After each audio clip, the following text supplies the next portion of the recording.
Bonjour, on va voir la fonction assemble, assemble H, assemble V. Donc l'assemble H qui permet de juxtaposer des plages de tableaux non adjacentes. Par exemple ici, on a une plage quand avec des dates, une plage combien avec, voilà. Puis on voudrait faire un graphique avec ça.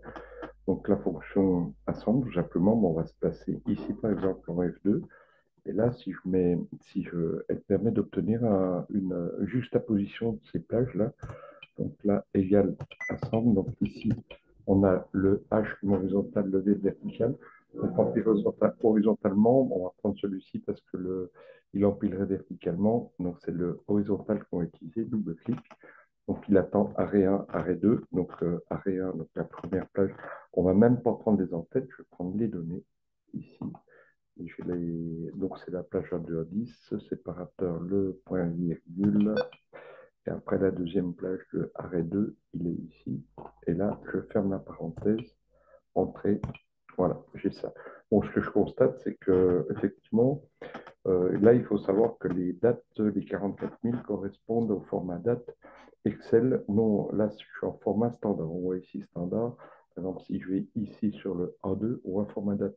Donc, c'est le nombre de jours depuis le premier calendrier Excel, le 1er janvier 1900. Donc là, on sélectionne la plage des 44 000, c'est rapide. On choisit date courte et on remet voilà, du 2 janvier ou 15, c'est la même valeur.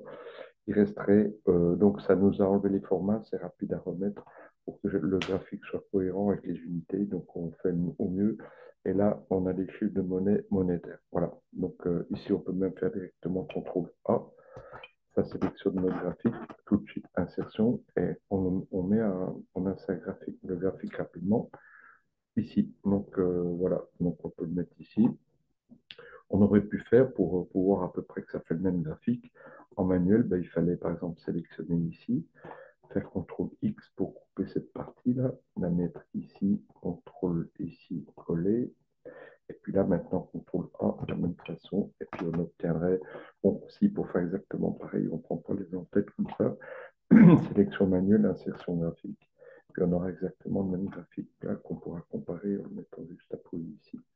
Voilà les deux méthodes. Donc à droite avec la fonction ensemble et l'autre exactement le même. Voilà, merci, bonne soirée.